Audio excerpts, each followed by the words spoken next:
our gathering for this august celebration. It's September. Very good. I think is a testimony to our recognition of someone who has really lived by the time he has died. And it's not on, he just bought, he might be buying a new tuxedo.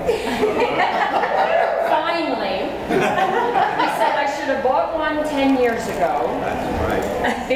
But I never thought I would need it that much. And so I've been renting all these years. So after Dancing with the Stars, we thought it might be a good idea for him finally to buy a tuxedo for the next 10 years.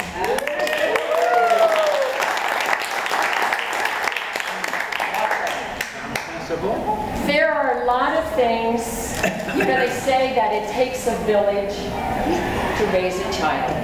And It takes a whole bunch. a whole bunch of villages.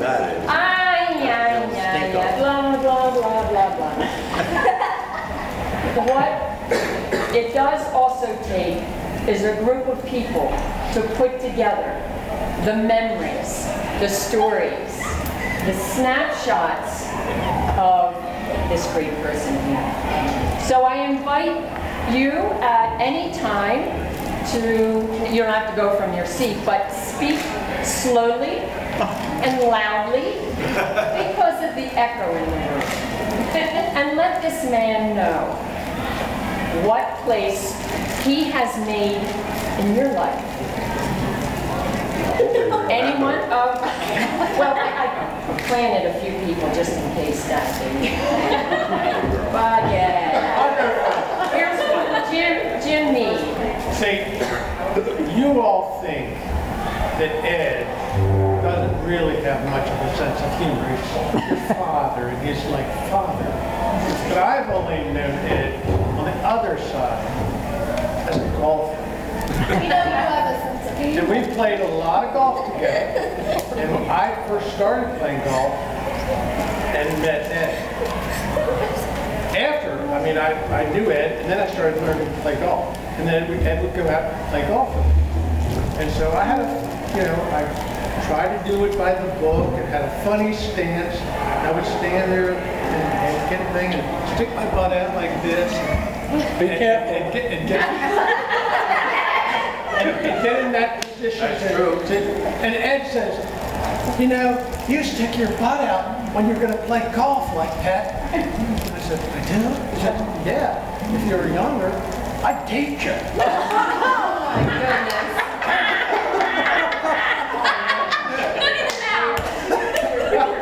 Okay. You say so. If you say so. That's how I know it.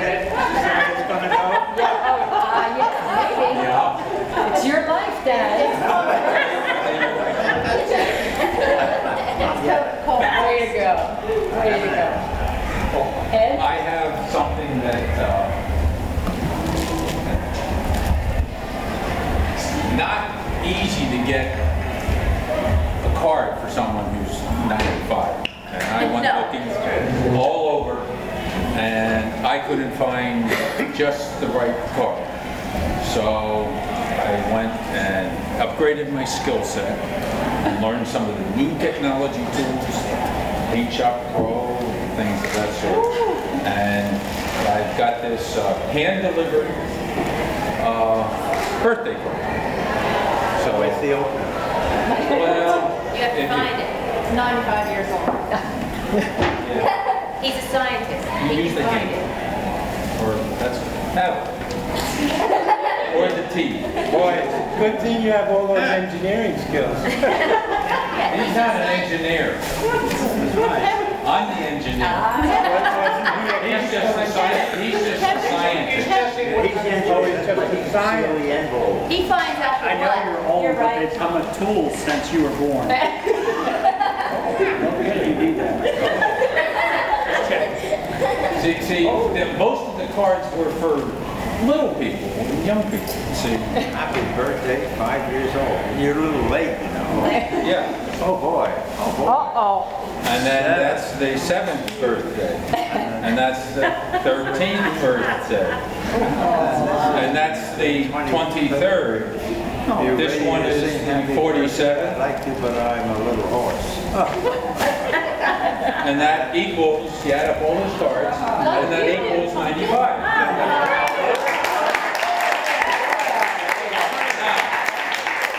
There's something else about these numbers that were carefully chosen. They're big. That you share I was just saying, there's got to be something about the numbers. There's a shares of quality. So I want everybody to look at the numbers and see if they can figure out what's the pattern of the numbers that my father has. They're prime. Fabriani? Bingo! They're prime numbers. They're prime quality.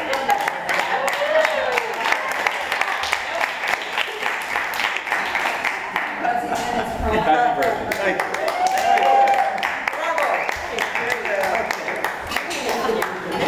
Thank you. Very nice. Way to go, Very man. nice. That's great. Yeah, indeed. God, you made that? Yeah. Bunch of Googling and paint shopping, or not paint shopping, Photoshop. Very good. Oh, yay. And Emily has some things for us, for Ed. 2 years ago, I got to go to the Underwood Memorial Ball with Uncle Ed, and that was so much fun. And we were the first people on the dance floor. After hors d'oeuvres on the top floor, we went down to the ballroom, and we walk in, and he's like, let's go dance. So we got on the dance floor, and nobody else was there, everybody else was getting seated, and we danced, and then we had dinner, and then we danced some more, and then we danced all around the dance floor, and we danced in front of the band for a while so we could see what was going on there. So that was a lot of fun, and I just wanted to show Uncle Ed the picture that I have that the two of us had taken that I still have. Very good. Yeah.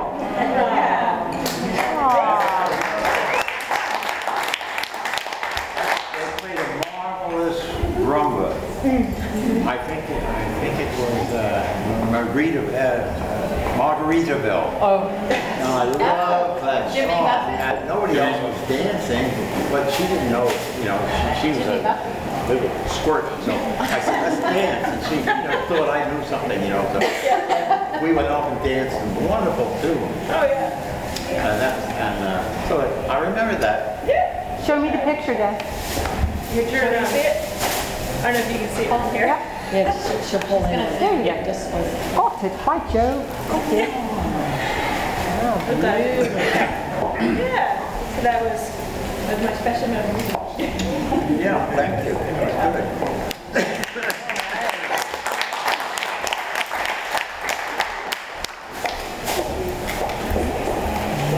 good. Terry. And, it's not often I go to a place where I feel like I'm the new guy. And here I feel like I'm the new guy. Anyway, I had the great privilege over the years of playing some golf as well and seeing some of his sense of humor at the Underwood Memorial Hospital golf outing. And, when it started out, it would always be Bob and Ed and Andy and I. And then I remember one year where Andy couldn't make it for some reason. He was somewhere around the world.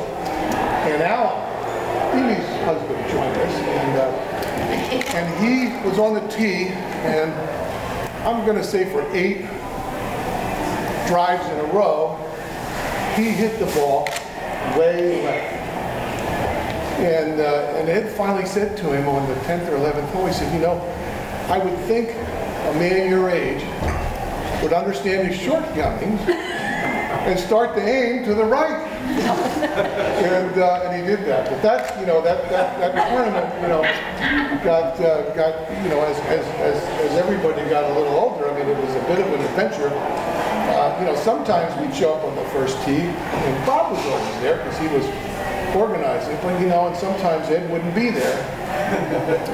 And Andy would say, well, now we're trying to figure out whether Ed forgot or Bob didn't answer. Anyway, the phone call would go out. About 5 minutes before tee time, the phone call would go out, and you could hear him through the cell phone say, "Oh, is it today?" And so he would get going. Fortunately, his schedule was free because either in the middle of the first hole or on the second hole, he would join us. But we